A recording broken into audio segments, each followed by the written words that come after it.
Hola, ¿cómo están? En este video vamos a hablar de las clases de palabras.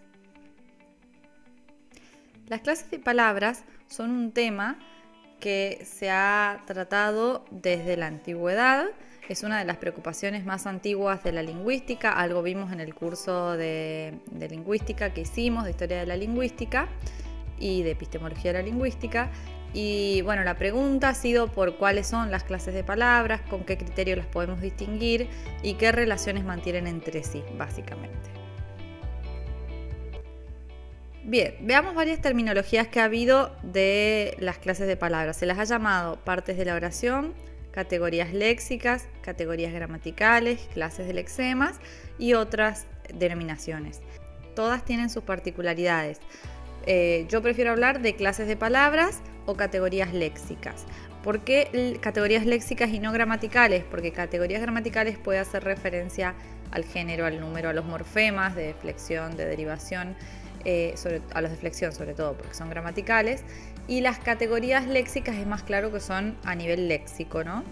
Y en cuanto a las partes de la oración, bueno, eso responde a una visión de las clases de palabras como elementos que forman la oración y que en un principio distinguía dos grandes partes que serían algo así como el sujeto y el predicado, que era lo de ónoma y rema. Entonces, bueno, partes de la oración no tiene una noción tan acabada de la distinción de lo que es palabra. De todos modos, distinguir lo que es palabra no es tan fácil. En esta diapositiva vemos que la palabra se ubica como un tema de estudio entre la morfología y la sintaxis porque justamente es la unidad máxima de la morfología y la mínima de la sintaxis, como lo hemos dicho en el curso de sintaxis. Tiene injerencia en estos ámbitos y a veces es difícil distinguirla porque hay palabras que serían palabras sintácticas y palabras morfológicas. Eso también lo vimos en el curso de morfología. ¿Cuál sería la problemática inicial cuando tenemos que plantear clases de palabras? Bueno, lo primero es poder distinguir la unidad palabra, que no parece algo tan difícil, pero que si nos ponemos técnicos y bien específicos sí es difícil de distinguir. Acá tenemos algunos ejemplos de, por ejemplo, dáselo o se lo doy. Cómo distinguir cuáles palabras, porque en dáselo está todo junto, pero sería como el caso de se lo doy, serían tres palabras distintas. Un pronombre en función de objeto indirecto, otro en función de objeto directo, que son el se y el lo, y luego doy, que sería el verbo, pero en dáselo está todo junto, entonces ¿es una palabra o son tres? Después, bueno, hablar de coche-cama, estas palabras que ponemos en eje apósito, ¿sí?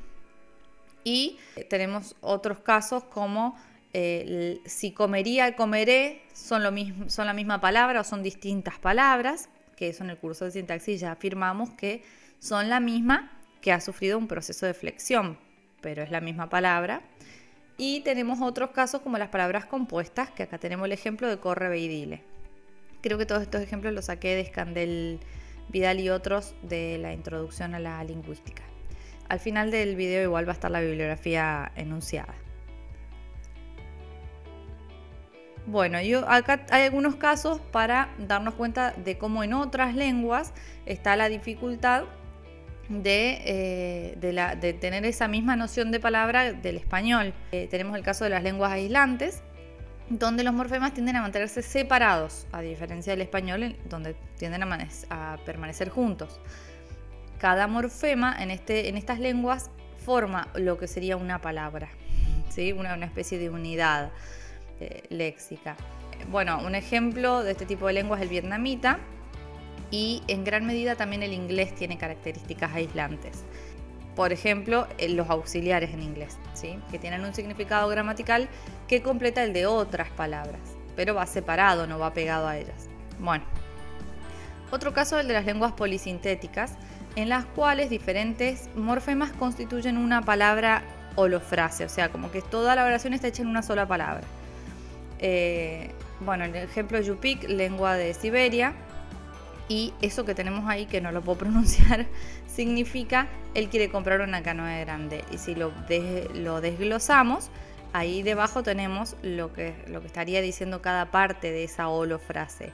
canoa, aumentativo, comprar, el deseo, el elemento modal desiderativa y la tercera persona del singular.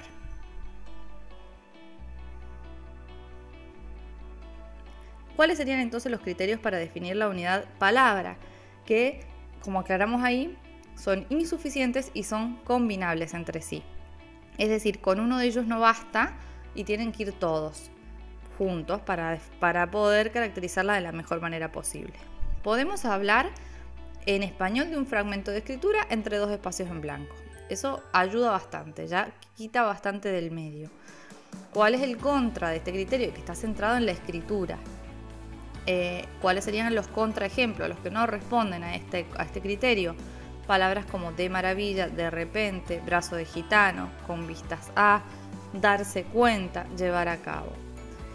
Y muchos más, ¿no?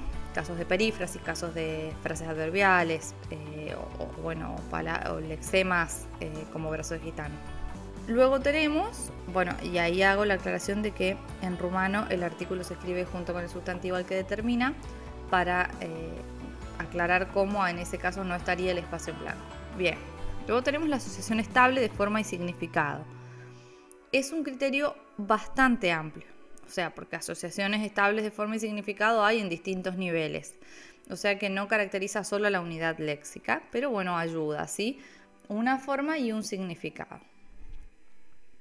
Que generalmente van juntos. Asociación estable porque no son significados fijos.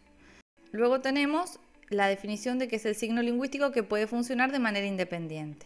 Pero lo que habría que clarificar es de manera independiente con respecto a qué. Con respecto a otras unidades similares, a otras palabras o en general en el discurso. Porque el tema ahí es que hay contraejemplos como los determinantes, los pronombres átonos, los subordinantes que necesitan en realidad de ser completados o de funcionar junto con otras palabras. Otro criterio es definir la palabra como de signo lingüístico cuyos componentes internos no pueden separarse ni reordenarse. Ya vimos que en otras lenguas no es así, pero en español sí sería un criterio bastante útil, que sus componentes internos no se pueden cambiar de lugar ni pueden separarse de la palabra. Y este criterio sirve para palabras polimorfémicas, pero no para las monomorfémicas, porque si tienen un solo morfema no hay nada que separar, es un solo componente interno. Lo ideal es combinar aislabilidad, que es tener pausa delante y detrás, cohesión interna, que es no poder intercalar ni permutar el orden de los elementos internos, y movilidad posicional, que significa poder ocupar diversas posiciones en la cadena de habla siempre que la gramática lo permita. Además, hay que contar con algo, que en español, por suerte, sí es una unidad bastante intuitiva, ¿sí? Entonces, en otras lenguas quizás no funciona de esa manera, pero en español no sería tanto problema porque es una unidad intuitiva. Para cerrar este primer video, que no quede tan largo, damos algunas definiciones de palabra y ya un ejemplito final y cerramos. Las definiciones que tenemos son de Almela Pérez, de Bloomfield y de Barrenechea. Almela Pérez señala que la palabra es la entidad lingüística intuitiva, quizá la más intuitiva, una realidad que corresponde a la experiencia lingüística del hablante, la unidad más plástica y elemental de la lengua. Bloomfield define la palabra como forma libre mínima. Ahí vamos viendo cómo aparecen algunos de los criterios mencionados. Barrenechea dice que la palabra es el signo lingüístico cuyos constituyentes inmediatos no permiten la separación ni la permutación del orden o no pertenecen a paradigmas cuyas unidades lo permitan.